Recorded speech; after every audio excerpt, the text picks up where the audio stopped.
How are we, guys? Hi, Brendan. Good to see you. Hiya. So I'm just setting to record just in case. Is everybody ready and happy? Brendan, really good to see you, mate. Doesn't feel like 2 minutes since the last season finished, but we're on the start of a new one.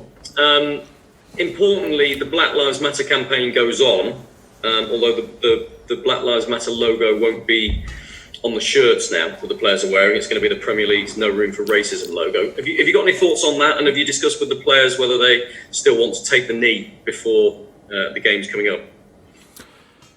No, we haven't, Rob. We haven't talked about it. I think obviously we've got Wes here, who plays a real important role for us, and so yeah, we'll discuss obviously before the game. I think last season I think it was everyone was unified in that approach, and like I say, I'll speak to Wes and see where we're at moving into a new season. Okay, thank you. Timothy Castagna, how's he fitted in? I mean, he's had very little time with you, I suspect. So is it too early for you to consider throwing him straight in? No, I think he's a player that the reason for him bringing him here is he fits the profile of how we'll work and how we'll play. He's an international player for Belgium, and one that I've tracked for a number of years. So know everything about his qualities. He's coming to the Premier League at a great age, and he's very excited about being here. So last few days since he's joined, he's fit in very well. So if I need to play him, I won't have any hesitation. Okay. Look, I know you never like talking about specific names, so I apologise in advance for asking, really. But James Tarkowski at Burnley, we know, is the player that you've been a long time fan of, and we've asked him about him in the past. Wesley Fofana is another name that's been thrown at in connection with you. Is there anything you can tell us about that and the search for a centre back? How are you finding it at the moment? Yeah, I think it's been ongoing. I think that what we've obviously got a number of areas that we want to improve on. But I think over these next numbers of weeks, we'll get clarity on where the team is at. We know where we want to improve, because that is important for us. For us, it's always going to be about firstly working with the players that we have. And that excites me about this season because we have so many younger players, so I think they're going to improve. But the other way, for sure, that we can improve is through quality, and there's no doubt we need to bring that in. But that is something that, like I say, we'll get clarity on that over the next 3-4 weeks, and let's hope we can do that. But in the meantime, my focus is very much with the players that we have. You've got some crippling injury problems, Brendan, already before the season starts. Can you update us on those, please? And particularly at the back, it's going to cause you problems defensively with Johnny Evans suspended as well. Yeah, but what we have to make do. It's like I say, we've been unfortunate, really. But like I say, we'll put out a team that we think can obviously look to get a result. And we have a number of players that have played in that position before, so yeah, we'll assess it over the next 24 hours. Any news on Ricardo, on Fuchs, on James Maddison, Daniel Amate, Wes Morgan, when they might be available to you? Yeah, James and Fuchs have been training this week, so that's good news.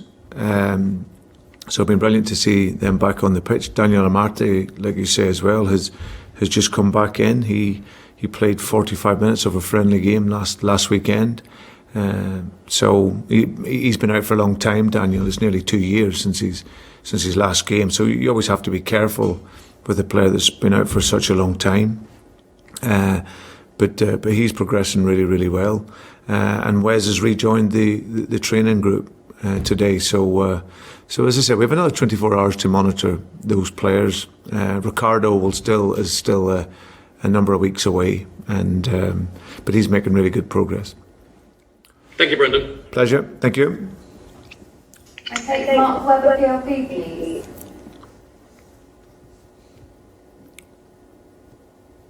Sorry, it's Mark Webber from PLP here, Brendan. Thanks for joining us. Hi, Mark. Just a wider question about coronavirus, really. It's affected all football clubs and their budgets and the way that they've been doing business. And I'm just wondering, what sort of transfer market has it been for you? What sort of transfer market has it been like for your club at the moment? Are people more easier to deal with, more difficult to deal with?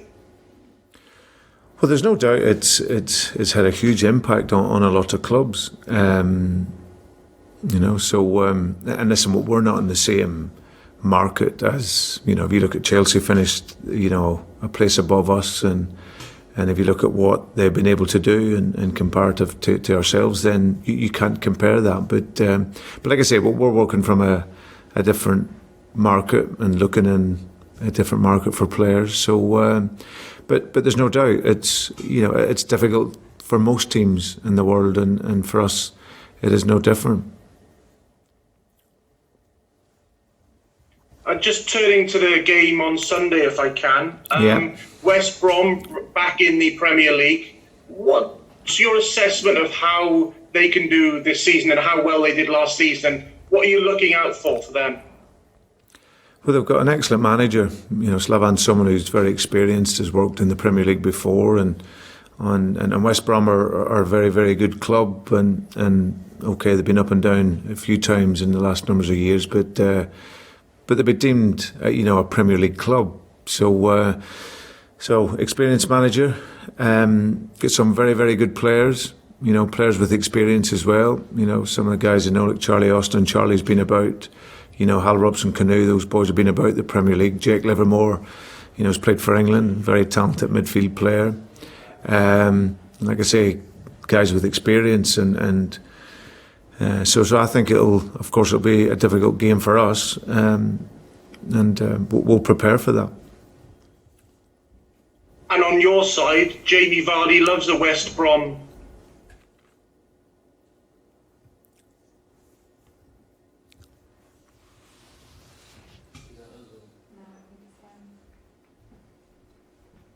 Oh, sorry, Mark, you just cut out there. Okay, no, I'll try again. So Jamie Vardy loves playing against West Brom. He's scored in 4 of the appearances he's made away at the Hawthorns against them, in some crucial goals as well. You fancy him making it number 5? Well, hopefully that'll be the idea, but we just can't rely on Jamie. There has to be other players as well that can give us that threat. But yeah, he'll want to start off like most goal scorers. They want to score as early as they possibly can. So yeah, but hopefully he can get a goal or 2. Thanks, Brendan. Thanks for your time. Pleasure. Thank you. Okay, Sean O'Brien, Talk Sport. Hi, Brendan. Hi, Sean. Hi. Just wondering what your overall targets are for this season, having come so close to Champions League football. Would it be seen as a failure to drop out of the top 5 now? No, I wouldn't say so. I think that, again, I can only probably look at that closely once the window is shut, because for us it's all about looking to improve, of course. But the reality is, in order for us to improve, we had some great moments last year, and we just fell short of the Champions League. But I think what the players showed is that the huge potential that's here, and obviously those players will hopefully then go on to improve again this year. But also it's about quality, and we need to improve the quality and the depth of our squad. So only then, until I suppose where the window's shut, will we see where we can be. But there's absolutely no doubt at this moment, going into the first game, we're excited by the season. We want to be really competitive. That was our stall that we set out last pre-season. No one suspected that we could get into the top 6, but our aim was to be competitive, and it'll be the same idea this season.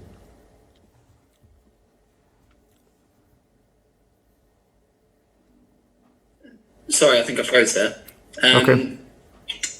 You mentioned players who can go on and improve. The departure of Harry Maguire last season was softened by the emergence of Soyuncu. Do you expect a similar breakthrough season for Luke Thomas following the departure of Ben Chilwell?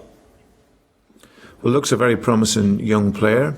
I've been really impressed by him since I came into the club, seeing him in training and seeing his temperament and seeing his quality. And obviously the games that he came in at the end of last season were very, very tough games. And I thought he coped with that very, very well. So he is another player, and one of those players that I said will improve again this season with the opportunities that he'll get. So yeah, he'll get stronger, he'll get more game understanding at the level, and yeah, I would expect him to kick on and improve again.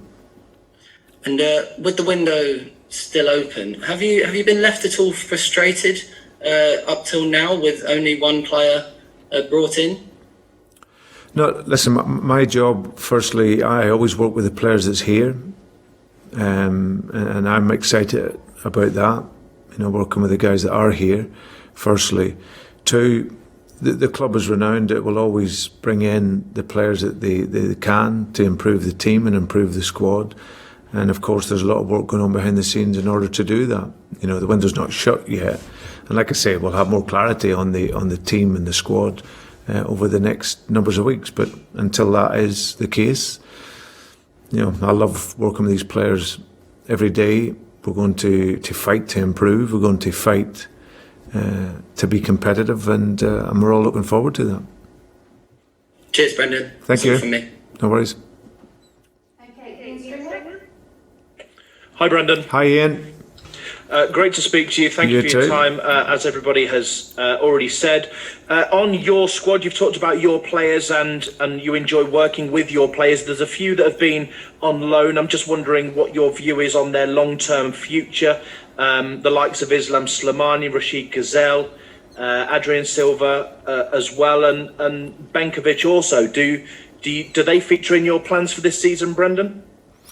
Well, I think the players that you've mentioned and the three boys that have been out on loan, Slimani, Rashid and Silva, those are players that obviously their futures already been spoken about here at the club, and I would expect those guys, the good guys, they're obviously still at the club.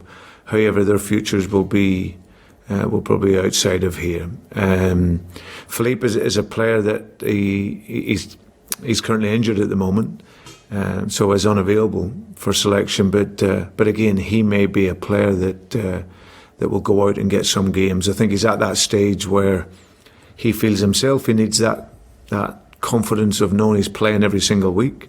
But we'll see. Once he's back to fitness, we'll assess that again. But the other three guys that have been out on loan, they're experienced players, and we see their futures away from here. Are you happy to tell us what Philippe's injury is, Brendan? And yet again, it's a centre half that's a bit of an issue. Yeah, he just got an impingement on his hip. So yeah, shouldn't keep him out for too long, but certainly wouldn't be available for this weekend. I do hope you have a wonderful season, Brendan. I swear to you I do. I always do, but I promise. But at centre-half, you do have a bit of an issue going into this game against West Bromwich Albion, do you not? How big an issue is that for you? Well, we have to find a solution. There's absolutely no doubt we wouldn't want to be in this position, Ian, that's for sure, where we have one defined centre-half available.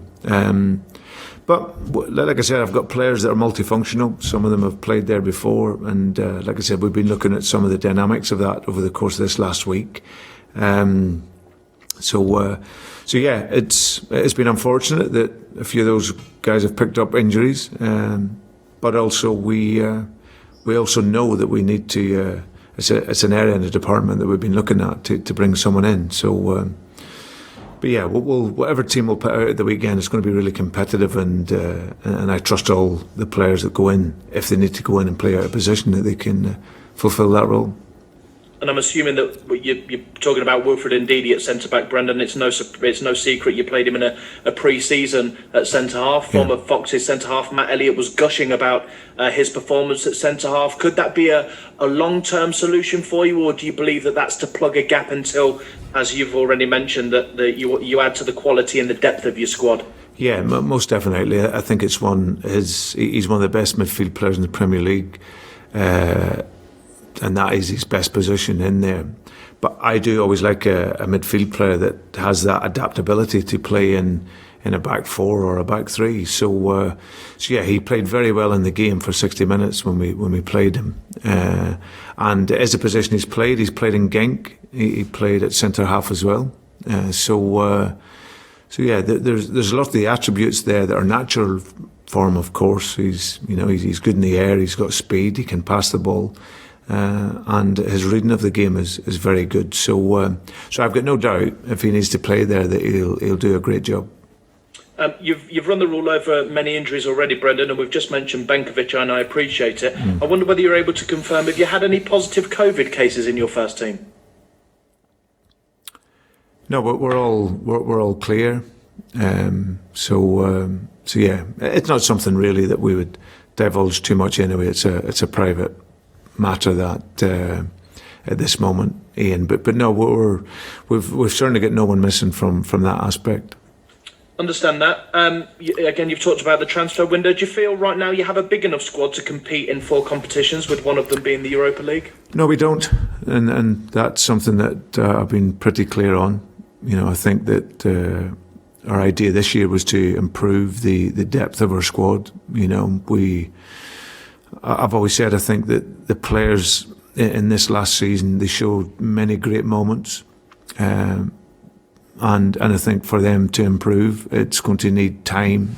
Another season, and there's lots of work on the training field, but you can't also get away. In order to improve, you need quality, and that's something that we've talked about, and something that we hope we can give the squad in order to help it.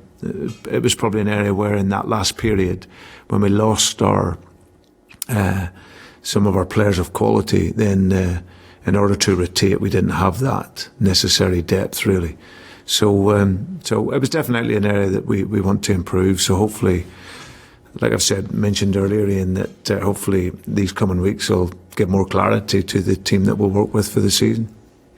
What will constitute a successful season for you in the Premier League and in the Europa League, Brendan? We just want to be competitive. I think that, and I won't shy away from it. I think last season I talked about challenging the top 6 again.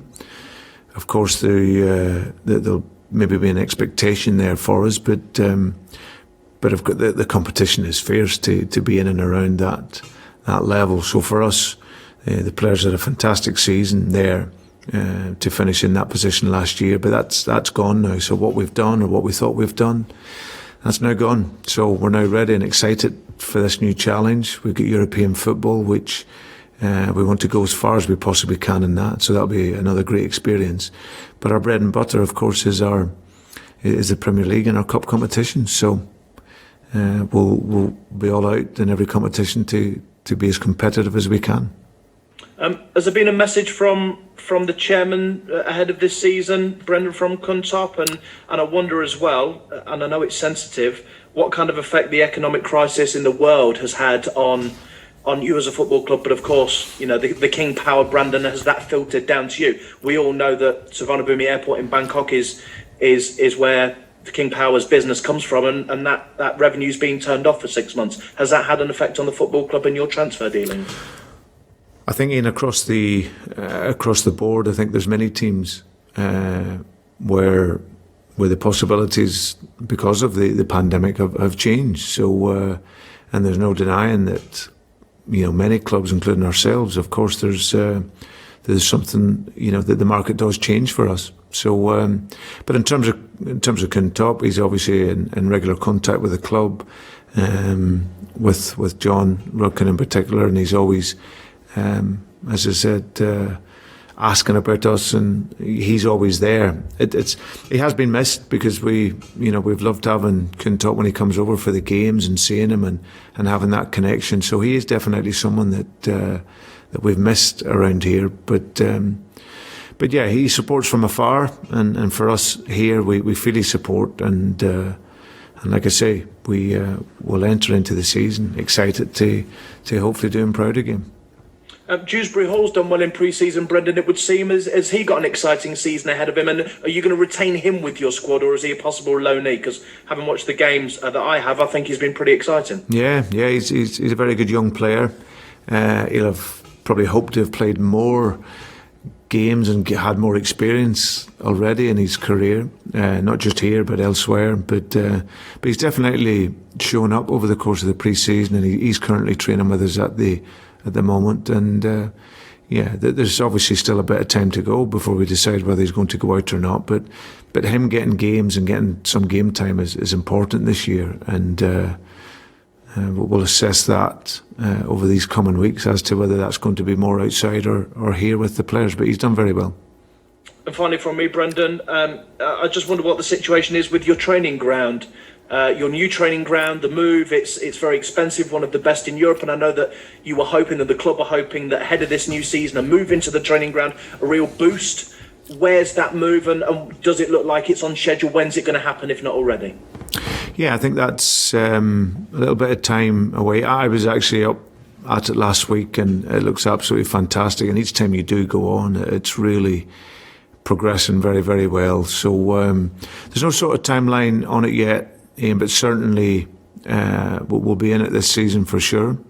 But for us, we have a good home here at the moment where it's stable and everyone's comfortable, and at the right time, we'll get across to there and move to there. Of course, it's been put back a little bit because of the pandemic, but I'm pretty sure it won't be too far in the future, and when that comes, it'll be a great move for us. As ever, wish you a successful and healthy season in the Premier League and every competition, Brendan. Good luck. Thanks, Ian. Thank you very much. Okay, let's conclude the broadcast section there then. Thank you to our broadcast colleagues. We'll now take a few questions today, and then we'll move on to Sunday. So, our broadcast colleagues will be leaving.